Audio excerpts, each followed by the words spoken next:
We're 8 years out now, and somebody has to step up and tell us what they know. A former local standout athlete gunned down execution style. Today, the renewed plea to help find his killer. Many of our viewers have been asking for an update to what's been one of the most frustrating homicide cases ever in Placer County. A closer look now at whatever happened to the Robert Vargas murder case.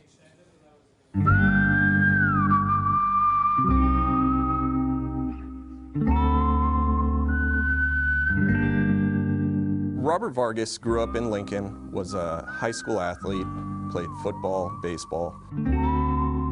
And was, say those who knew him, an all-around good guy. Always happy and always joking. But he always pretty much kept to himself. What we've learned about Robert Vargas is that he was very private and he wouldn't allow a lot of people out to his property. This property in Placer County, near Lincoln. The few visitors he did allow, thanks to this long driveway, he could see well before that knock on the door. But in late July 2008, this 32-year-old iron worker, single, no children, who lived alone, didn't see what was coming.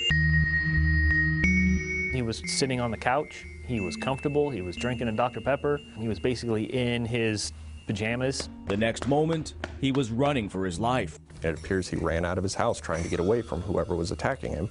And whoever was attacking him caught up with him and shot him in the head. Executed is the word detectives use, they believe, by someone he knew. He had multiple gunshot wounds, including a wound to the back and a wound to his head. I pretty much just told Dad, I found him. Eula Legao talks about the moment she found her son's body. So when I went around the house to the back side, there I'd seen him by the trees, shot. He was shot in the head, the back of the head, and I couldn't even go up to him. I couldn't. Placer County detectives thought they'd solve this murder relatively quickly. I am surprised that it hasn't been solved. It's been more than 8 years. Robert would have just celebrated his 40th birthday. And it's one of those cases that we know that people know who did this. And all it really takes is for one person to come forward. People, investigators believe, like the victim's family. Lisa Vargas is Robert's sister. My brother is still and will always be very special to us. As she reads from a letter she wrote to prepare for our interview, she tells us she can't think of anyone who'd want to hurt her brother.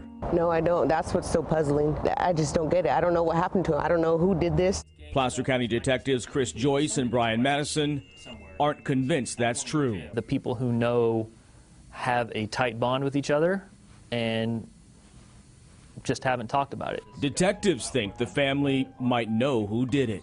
I don't have no feeling inside of me, no gut feeling or anything, you know. I honestly don't, and it's so puzzling. I don't know who did this to him, and it's frustrating.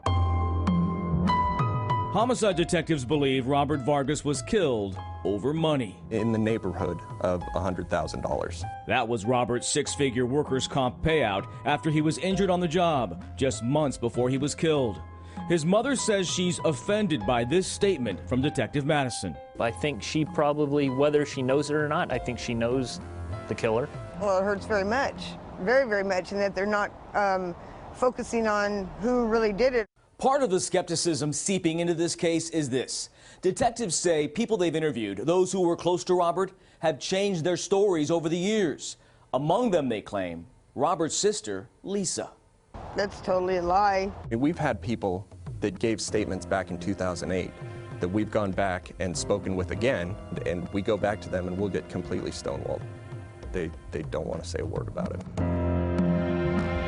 Lisa Vargas says if some stories have changed, it's because the time that's passed has impacted what they remember. We didn't do nothing to my brother. We would never have done nothing to my brother, ever, in a million years.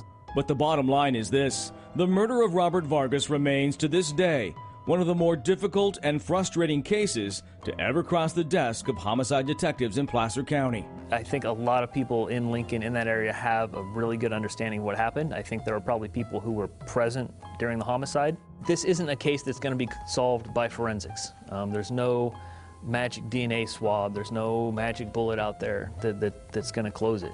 This is going to be a case that's solved by statements, by somebody finally coming forward and saying, hey, this is what happened, I need to do the right thing. We're 8 years out now, and somebody has to step up and tell us what they know. And until they do, we just don't have the evidence we need to get over the hurdle to get somebody into custody for it. if you know anything about the Robert Vargas murder from July of 2008, you can stay anonymous and get a reward of up to $1,000. There's the number and the website to send in your tip. Call Crime Stoppers or go to tips.placercrimestoppers.com.